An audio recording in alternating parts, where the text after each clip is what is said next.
Hey, hello there. Good evening, everyone. Welcome to the 10th episode of Employee Engagement Live. I'm Srikanth Acharya, your host and the CEO at Offineeds.com, a leading corporate gifting company based in India. I'm super excited. Today we have an amazing guest. It's going to be a great conversation. Before I bring her on, let me talk a little bit about Employee Engagement Live, why we do it, and so on.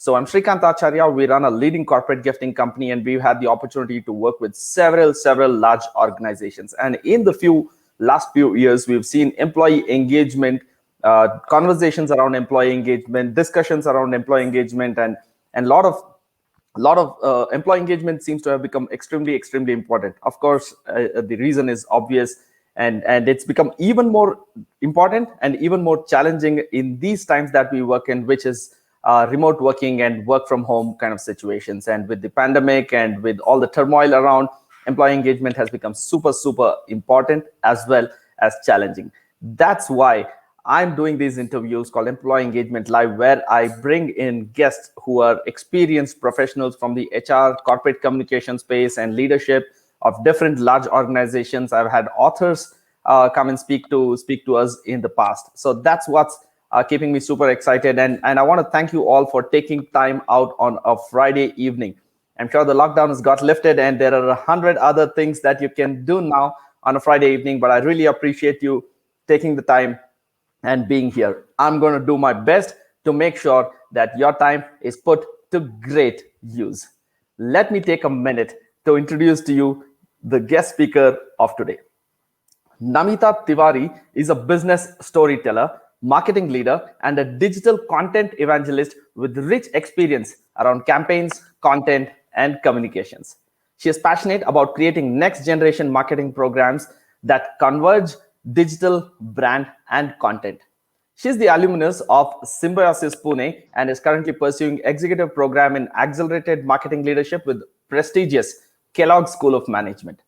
She has contributed to the growth journey of many Fortune 500 companies in her 18 to 20 plus years of experience across companies like HCL, Infosys, Accenture, and is currently working with Tata Communications. I'm excited, and let me bring on the scene Namita Tiwari.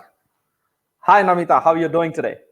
Hi, Srikanth. Thank you so much for having me here. Thank you so much for the wonderful introduction. And I'm looking forward to this talk on employee engagement. Awesome. I'm super excited too. So let's start with the first question that I ask every guest that I have on my show. What, according to you, Namita, is employee engagement? Employee engagement, if you ask me, I think the most important function of employee engagement or the need of engagement is to keep employees motivated. Uh, Secondly, have their goals and their aspirations in alignment with the organization, because that's the way you will have a two-way engagement. And of Hmm. course, find ways to keep them motivated, keep them engaged, keep them happy, not just in terms of work, but in many other ways also. So an employee connects to the organization primarily because of the work and the business and the work conditions and everything.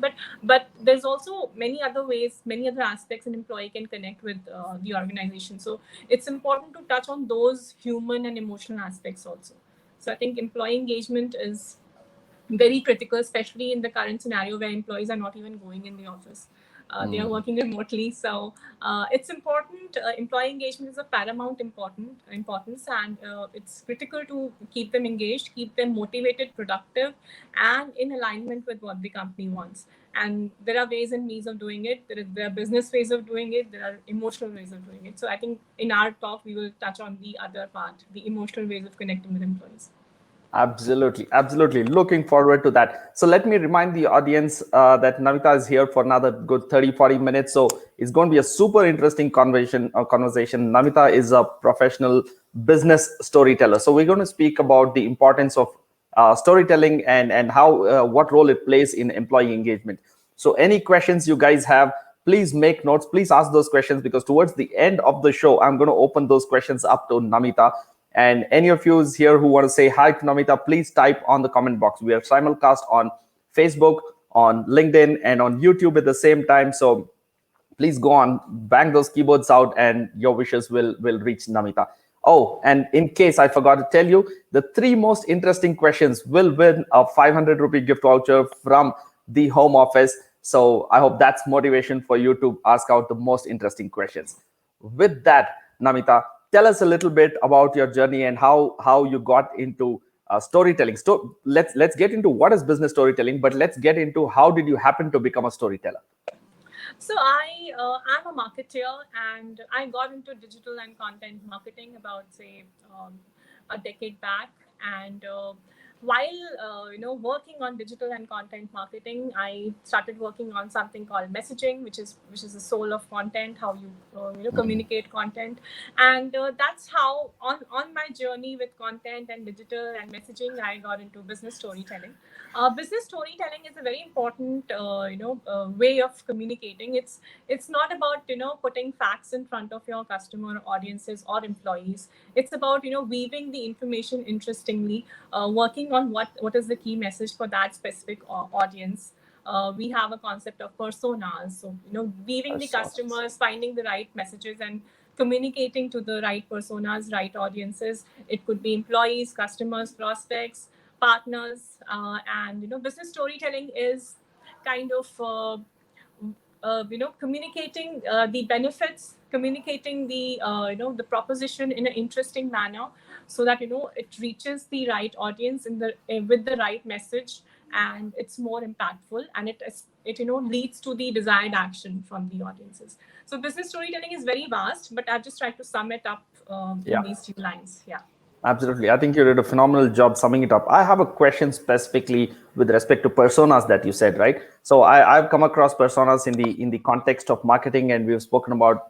I'm aware that you create personas of your customers. Is there a way to create personas of your of an employee of within the employees of an Yes. organization? Yes. Okay, tell Yes. us a little bit about that. And I think most of the companies are already doing that also. So Okay. if you look at your employees, you will have, of course, the young generation, you will have the mid level, you will have the senior level. You can also personify them or try to segment them. We call them employee cohorts, so make cohorts. You can also look at them from a perspective of, okay, these are the working mothers, these are the youngsters, these are the Right. probably the older lot of people. And find out ways to engage with them at their level, at whichever stage of life they are in, not just as a professional but as a person. And that's why the employee engagement storytelling comes into picture. Many of the companies these days are doing these kind of initiatives. There's a special focus on work from home stories, because people are working from home. So what Right. happens when a working mom is working from home? What are the challenges she faces? Or a single dad is working from home? Or there are many kinds of stories that come out, and people want to share them. So these days, because of the remote working, many companies have given a platform, for employees to come up with their stories and talk about them.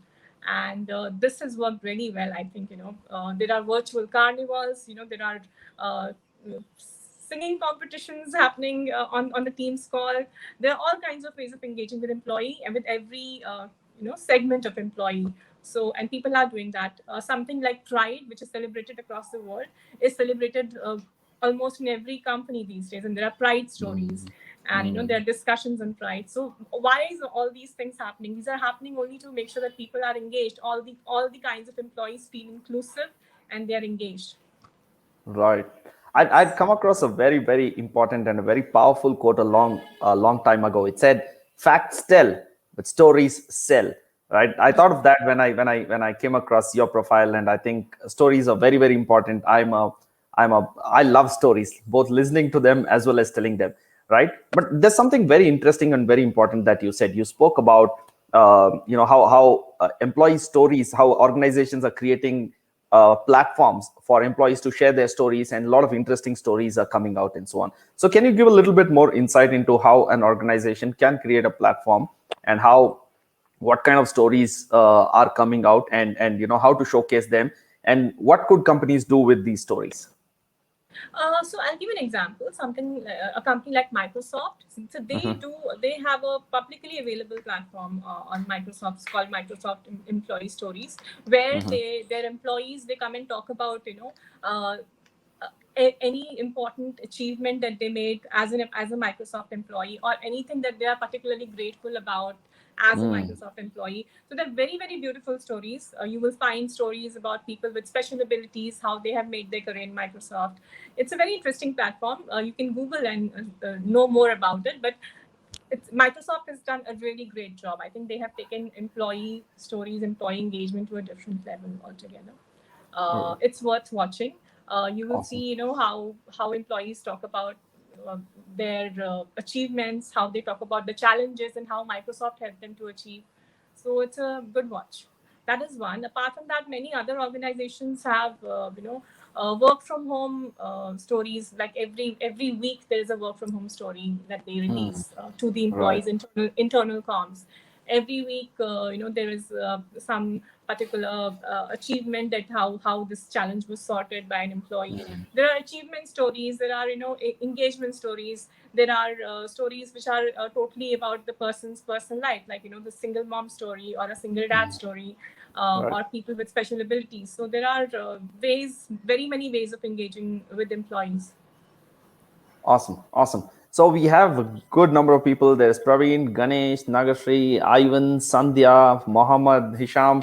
Everybody saying hi. Hi, guys. Thank you so much for your message and thank you for cheering us. I'm glad you're enjoying this. So let's get to the next question. Mohammed, I know you have a question already. I'm going to pick it up towards the end of the show. It's a really, really good question. And I think Namita has an interesting answer for that. So, Namita, the next question I have that I want to ask you is what are the top challenges that come with engaging employees in a work from home situation specifically? If I'm not wrong, you took up a job recently, and I think Yes, I you switched. got onboarded as you were working remotely. I don't think you've gone to your office, have you? I have been just once, but yeah, I've been only once for the vaccination. So I'm grateful to my employers. But yes, so see, the challenges are very many, because it's very difficult to have the employee connect when the person is working remotely and has always, has joined the company remotely and working remotely. What the company is doing to address them? There is companies are very sensitive. I think most of the organizations are very, very sensitive. They are sensitive to the fact that the employees get the right work life balance, because when Mm, you're working from home and living at home, the line between professional and yeah, personal life gets blurred totally. correct. So companies are sensitive. They want to ensure that the employee gets the right work life balance, which is the number one challenge. The Yeah. second challenge is, people are facing a lot of mental stress, and working from home also has its own stress. It's just staying indoors because you cannot go out because of the virus also has its own stress. So I think another Yeah. important initiative that most of the companies are taking is on the mental wellness. So you will Mm, find that most of the companies will offer their employees a session on mental wellness, or every morning mm, there'll be a invite in their Outlook where mm, they can click and just join a meditation session, which I think is mm. incredible, which I think is really, really good. I mean, it's a very good initiative that most of the organizations are doing that. Then Right. there could be any concerns or grievances around remote working. I think that's also being taken care of. It Mm, is not just hearing out the employee, what is the concern, what is the problem, because sometimes even something as basic as changing the password on the laptop, or some technical problem can yeah. delay things because you're totally remote. You will Yeah. those things also, companies are trying to find ways to do and address them faster. I Yeah. think these are the top two, three things. But I think work-life balance and mental wellness are two Yeah. key initiatives. Some companies have also been kind enough, like when they know that that COVID has hit an employee, they would send a COVID employee wellness kit, and they would Yeah. show sensitivity. That's also a very good way of engaging with the employees and showing them that you're there. Yeah. So those things are there. Many companies may have COVID leaves also, or Mm, uh, those kind of initiatives of taking a day or giving a day off to the employee mm. have also been observed in many organizations. Right, right. Yeah, yeah. I'm with you. There's an Apple service center very close to my house, and it was closed throughout when the lockdown was there for almost 2 months or something like that. And the day it opened, there was a long queue, almost 30 to 40 people standing outside to enter. So there were so many people who had issues with their laptop, right? And if they're working in a great organization, just solving simple problems like that, because those are hindrances. If you were there in office, you would probably go to the admin section or the IT section and get Yes. that resolved. And for an organization to be able to support with something as simple as that can be a significant issue resolved, right? Yeah. All Yes. right. So let's talk about some of the most you talked about work from home balance, which is work life balance, which is, I think, especially in this context, it's easier said than done. Very few Yes. organizations and very few individuals are able to maintain that balance. You have teams, and you have emails configured on your phone, and you're working across geographies, and you might get messages and emails at any time of the day, and maybe even at nights, and it's very difficult to resist answering those then and there. So that line has kind of blurred. And you also mentioned about meditation and about mental well-being. That's a great point that you spoke about. But I also want you to talk about some of the most effective employee engagement initiatives that you have seen that have been taken in any of your organizations, current or past, or anything maybe that you would have heard. So recognition, rewards and recognition is a very critical way of making the employee feel engaged.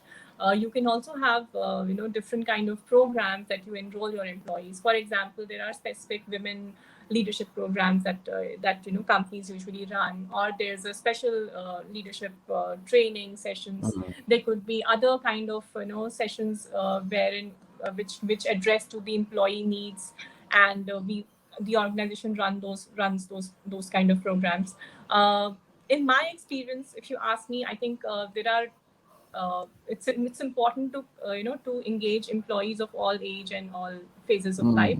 So in the organizations that I have been a part of, there have been special programs to make sure that the youngsters are engaged. So there will be a youth festival, online youth festival. There would be women centric programs, or there would be an online event talking about the people with the special abilities. How are they enjoying the company? How are they enjoying the company? So there would be programs of these kinds, Yeah. which basically they are trying to touch the emotional side of the human side of the employee. It's Right. not necessarily business oriented, because business orientation, work orientation is definitely a part of everyday life for an employee. If you want to make sure that the employee is engaged, you will have to tap on the other human aspect also. Absolutely agree with you. So let the questions keep rolling in, guys. I see a couple of questions that have come in, so put them out in the chat box there, and in a few more minutes, I'm going to open it up so that Namita can answer those to you. So Namita, you spoke about rewards and recognition and things like that, right? So I want to ask you here. Do you see any role for merchandise? I love wearing Offineeds branded T-shirts, right? So do you see any role merchandise has to play in employee engagement? In the current scenario, to be very honest, I don't know, because my experience has been that it's when we're working remotely. I not sure how, but there could be ways. There could be innovative ways of pitching the merchandise to the employees. It could be in form of when you're rewarding or recognizing an employee, there could be a congratulations set Yeah. of uh, beautiful artifacts delivered, or Yeah. something of that sort. When you know that there's a let's say that there's a childbirth in the employee's family. It depends Yes. on how the company policies are, but you can have a gifting policy there. You can also have a gifting policy for the birthday of the employee or the anniversary of the employee. So there are many ways of leveraging merchandise and employee engagement. But how much I have seen, I'm not very to be very honest, I'm not seen much. But yes, Okay. there could be very many ways. Something like if an employee is suffering from COVID, you could send across a COVID, health kit, or a COVID recovery congratulations kit, things like Correct. that. So Yeah. merchandise has really been it's been an important part of employee engagement or employee exchange, exchanging of gifts with employee and all that. But I think in the current scenario with the remote working, it needs to be tweaked a bit how you can pitch merchandise.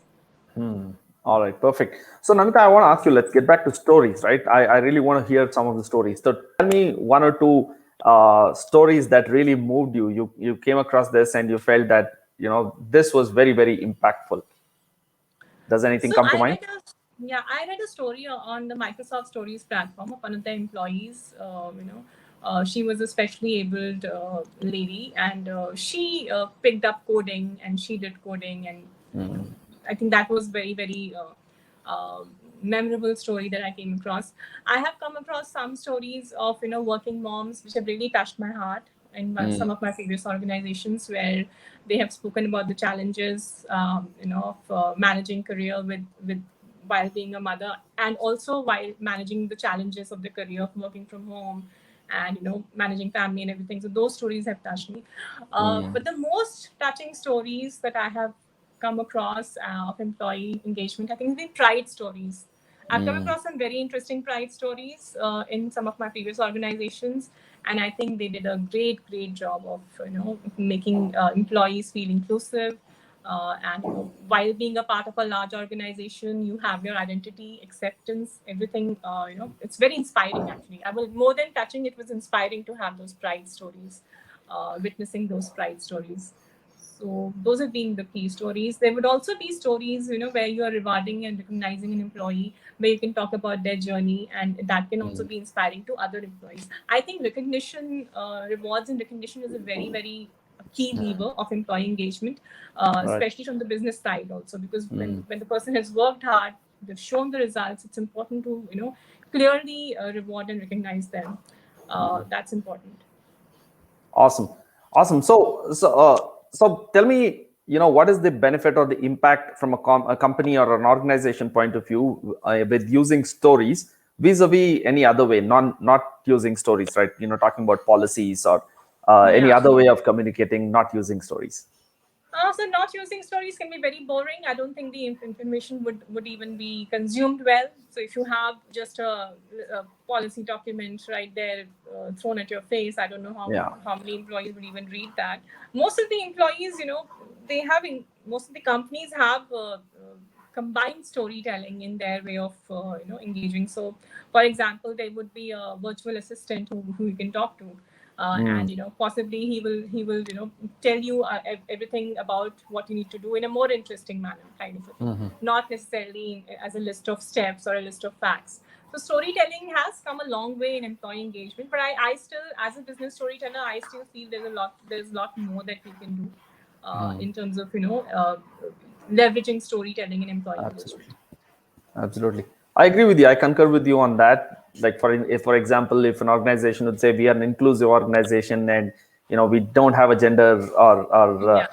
any such orientation, that would be one way of saying it. But once somebody starts Yes. sharing their pride stories, or you spoke Yes. about that mother, working mother who was able to do something, or a person with a disability. I came across a very interesting story somewhere on LinkedIn recently where uh, somebody shared that I got promoted as some kind of a developer or something like that. And he shared that about 9 years back, I used to be a watchman in the same company.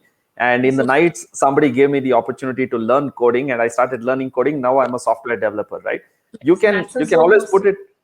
That's a Zoho That's a story, right? Zoho story, yeah. I'll Zoho also story, tell yeah. you one more story that I came across some time back. This is a Zoho story, and this is interesting. There is a session that Axis Bank held on Pride this year. Very very inspiring. I think you can Google on LinkedIn if you get a chance. This was a conversation among among the a Pride session among the special people from the Axis Bank. It was Right. really, really inspiring. I think it went beyond storytelling, because it was just, live people talking about their issues and talking about their careers and how great they feel being a part of Axis Bank. So that Awesome. is something I recently came across. Yeah, yeah. So all of these, the company can lay out as a policy, right? They can say that, we support working moms, we support. So it's one thing to say it, but it's another thing when somebody tells you the story, then the others in the organization feel motivated, feel proud. to be a part of that organization. So I'm completely with you. Now that you talk about it, I can't think of another way of communicating, without using stories, right? All right, Hisham, I see you have a lot of questions, and I'm going to ask all of those questions in just a bit. So, guys, I want to remind you, in case you have any more questions, please type in there, and in just a few more minutes, I'm going to open these questions up to Namita. But before that, let me ask you about leadership, right? So, employee engagement is. Do you believe employee engagement is pushed top down, and what role does leadership have to play in employee engagement in the organization? I think even if employee engagement is pushed top down, I think it's very important to employee engagement is, uh, I mean, the way it is actually, the way you actually interact with an employee. So uh, I think even if it is if it is pushed down, it will still stand strong only if it is executed if in the Yeah, interactions as well. So correct. as an employee, your first contact person is your reporting manager. And I was Mm. reading somewhere, and I think there was a Gallup study that I think we both looked at some time back, and it mentioned that 64% of the employees are disengaged. Yeah. And after the pandemic, the situation has worsened. Actually, 15% more are disengaged. So, Good. in the current scenario, it's important that the reporting manager, you have to, as a reporting manager, you're very well connected with your subordinates, and whatever is the employee engagement tactics or strategy which the leadership decides. Of course, leadership has to endorse for employee engagement. And in my humble experience, most of the leadership's teams are in favor of employee engagement. I think it is a trickling down is where it kind Yeah. of gets a bit deviated. Yeah. So Yeah. leadership is always in favor of employee engagement, employee growth, in every way. I mean, for every company. It is just that by the time it trickles down, it tends to get a bit deviated from what it was planned for. So it's important that your team members are feeling as engaged and as motivated while interacting with you. The current times are taxing. It is Yeah. challenging to work from home, work just Yes. work, and be inside the home. There are many challenges, and if you have children, you have other challenges. You have elderly Yes. people, you have to take care of them. So Yeah. I think it's important to have that sensitivity while getting work done from your team members. Mm. Get the work done, but also be humane and sensitive to them. That's important. Weaving storytelling in your uh, in your employee engagement is also important. It gives kind of a credibility. So it's not just you're telling them that, okay, we are doing this and we are doing that. It's like you're showing a story. Here it is. It was done, and this is how the employee feels. Mm.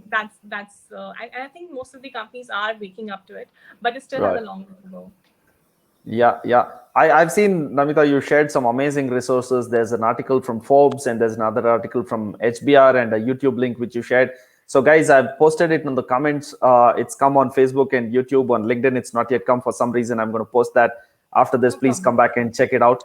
And I think those resources really awesome. So let's open up to some of the questions that we have that are here. I have Hisham. Mohammed Hisham is a regular on our show, and he's an excellent HR professional. And I like the question that he's asking: what is the follow up action to an employee story, and what are the drawbacks to using stories? Okay, so follow-up action to every story is you can invite more stories.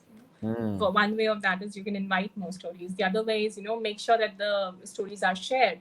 Mm. So if they go viral within your employees, that's a great success for the story. Yeah, yeah. You can invite more stories. So do you have some any of the other employees? Do you want to share some story of yours? That's one way of building, and that is what is going to bring the momentum of engagement also in the employees. uh, Shortcoming of storytelling. I am a storyteller. I can't think of that. um, maybe I think it's important to keep the communication a bit measured also. Sometimes you Mm. have when you are a passionate storyteller that like me can over communicate also. So I think maybe just that can be one drawback or one checkpoint while storytelling. Oh. Have your stories, release your stories one at a time, kind of a thing. Mm. That is something that I've learned in my experience. But other than that, I can't think of any drawback. I would love to know from him if he feels there's a drawback, or if you want to share Oh, something. Yes, nothing comes to my mind too. I love stories. So Hisham, you heard that. I think that's a great answer. If you have something in mind saying, I think this is the backdrop of storytelling, please write it in the comments below and I'll read that out. We have a few more interesting questions. I want to read this one out from Ganesh. Okay, I know this is an employee engagement conversation that's going on, but I know Ganesh is from sales and he asks, what does he say? How can I apply business storytelling to sales? Would you Yes, like to take convert that? your case studies. Yeah, convert your case studies into business stories. Maybe that, because when you're selling, you essentially are going to talk about some of your credentials, some of the customers that you've done. So convert that into stories. Try to understand the current challenges of the prospect, and if you can weave that into a story while presenting the solution, that could also be one way of using stories. But one of the very most credible way for a salesman to use stories is to convert their case studies and credentials into business stories and present them, have a video made on them, things like that. That would be Right, apt for a salesperson. right, right.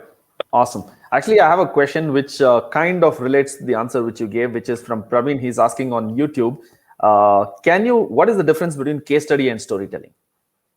Yeah, so case study is possibly a set of information of what you did with the customer laid out. Story is when you are uh, presenting it interestingly, engagingly, where you are talking about the challenges and you're talking about the benefits. You're talking about more about the benefits that came to the customer than your product features. So these are the normal features of storytelling. You talk about things that are directly relevant to their target audience. It's not about talking about your solutions and your features. It's mostly talking about what is the benefit, what is the impact you had on the customer. You start with that, and then you come to what is it that you particularly offer. So there's a huge difference between case study and storytelling. I think business storytelling is the most evolved and new age form of case study. Okay. I want to respond. Mohammed Hisham has responded here. He says, so often more than not, the management might be apprehensive about the outcome of employee story. In your experience, have you had any bad experiences? None so far. No, I don't think management would have any. I've come across a case where management was taken aback by the impact of employee stories. I think it's not been the case so far, and Not I've been the not case. observed such a case.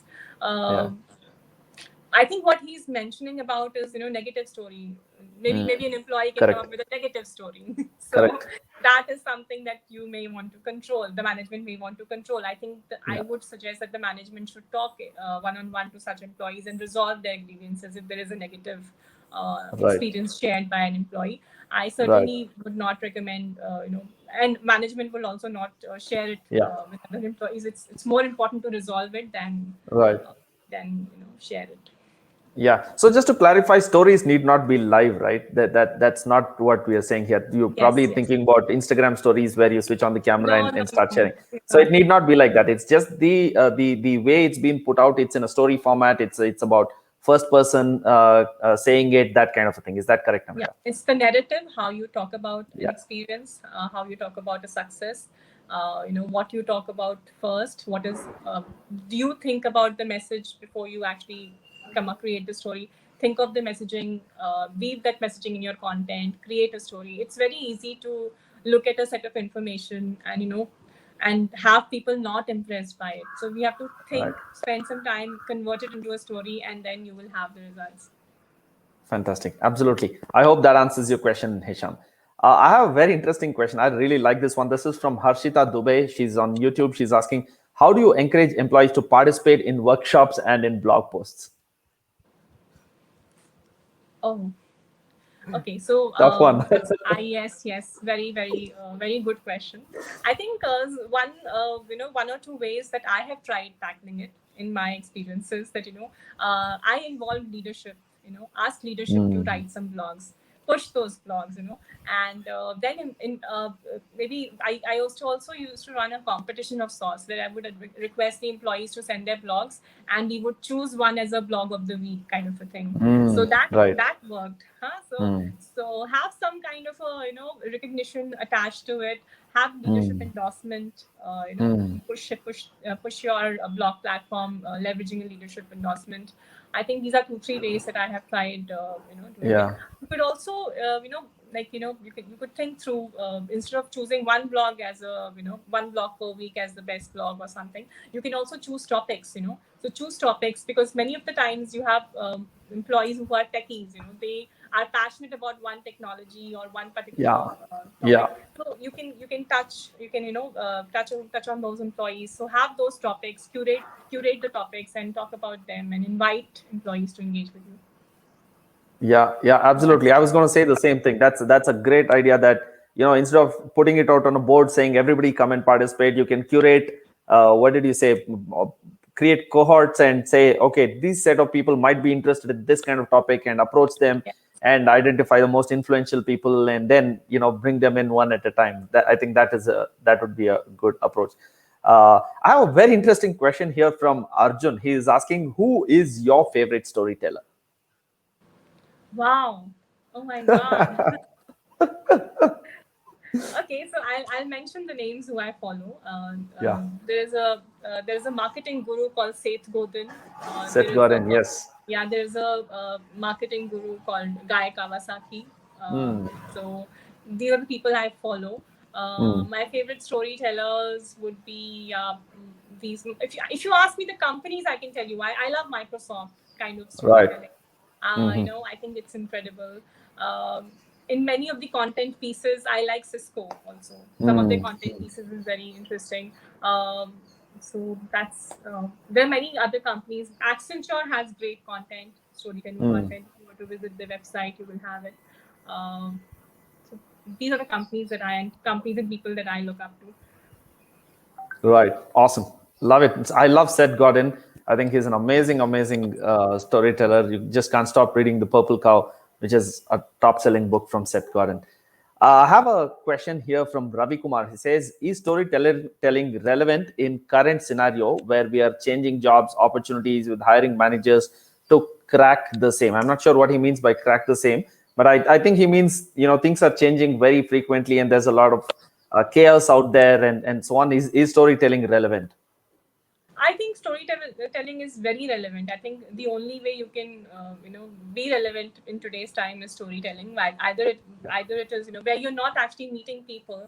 You have to present your content or talk about your content in the most interesting way. You are not going to meet that customer physically. You're not going to meet that partner physically or employees. So it's important to. I think this is the best time for storytelling to do it right. Yeah. It's the time which needs storytelling. So Yeah. Yeah. that's my take on it. Absolutely. There couldn't be a better time, according to me, for storytelling, because there are so many challenges. There's so much chaos. There is so much turmoil that's going on. How do you motivate somebody in such times? The best way, according to me, is to be able to tell them a story about how somebody else did it and allow them to be inspired by that story and improve their own situation or their own circumstances or something like that. So talking about that, let's talk a little bit about motivation. What can organizations do to keep their employees and their teams motivated in these challenging times? So there are 2-3 ways of that. The first is the business way, like in terms of work, keep them motivated, give them the right growth plans, have those conversations every quarter with employees. This is to make sure that they're engaged and they're in alignment with the business goals of the company. So their professional goals are in alignment with the companies. I think this is where the mid management layer takes a critical importance in the way employees feel engaged. So that is very important. Secondly, would be yes, I mean, make sure that they are recognized. So one way is, the first thing is to have the goals aligned. The second way is to make sure that they're recognized, all the hard work. It is very difficult to work in such environments. It is very difficult as a manager also to gauge, because a manager would also have their own pressures. But what the Correct. point of trying to make is that if you want to keep employees engaged, have their professional goals in line with the company's professional goals. Give them a clear growth plan so that they know where they are going. So that's important. Many a times mid management tends to kind of give that a backseat, and so it's important that that comes out. Then there would be other beyond work engagements. How can you make an employee feel belonging, that the person belongs to this company, by doing and communicating what you're doing in various other fields, whether it is the CSR initiatives, whether it is any other initiatives. Have those communications with the employees to make them feel that okay, they are involved, they're inclusive, and they can also give them opportunities to contribute there also. I think these are the 2-3 ways where you can engage employees in the current challenging scenarios, and be sensitive to them. Yeah. That's important. Yeah.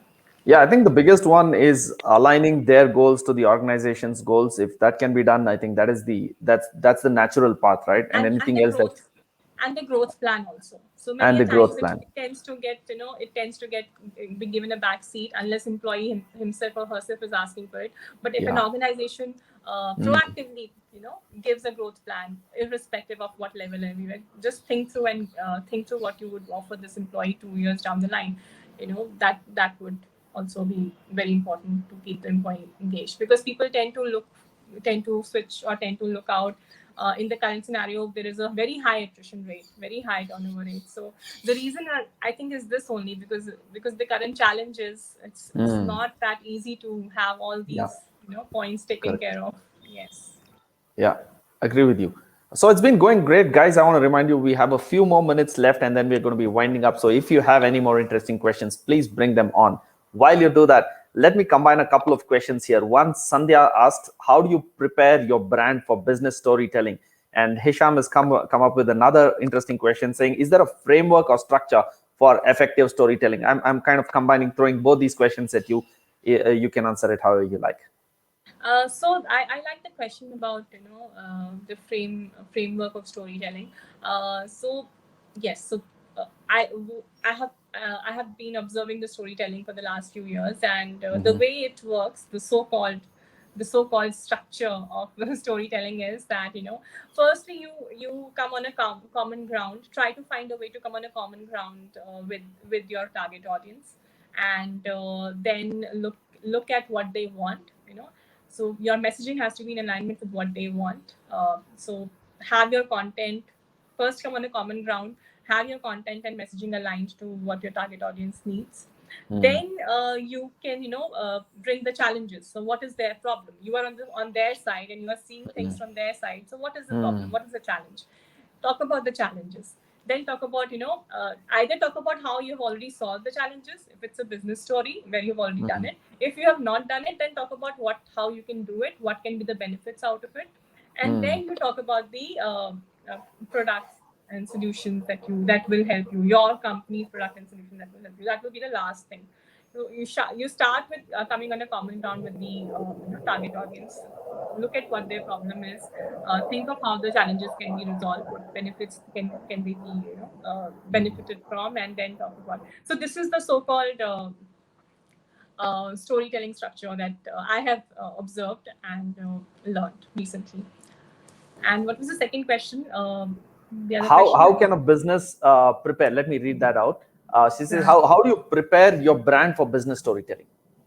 Yes, so that's a very good question. I think a brand prepares for business storytelling by having all its have all the content aligned. Think through what your brand positioning is. Basically, refresh your brand from the customer's perspective.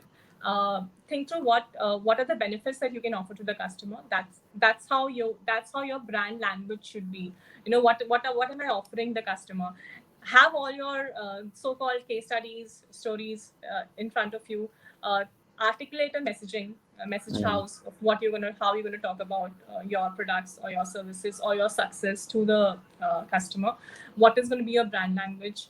And then you basically, the way you communicate your story, your main story, should be every content piece should be in alignment with your messaging and your storytelling.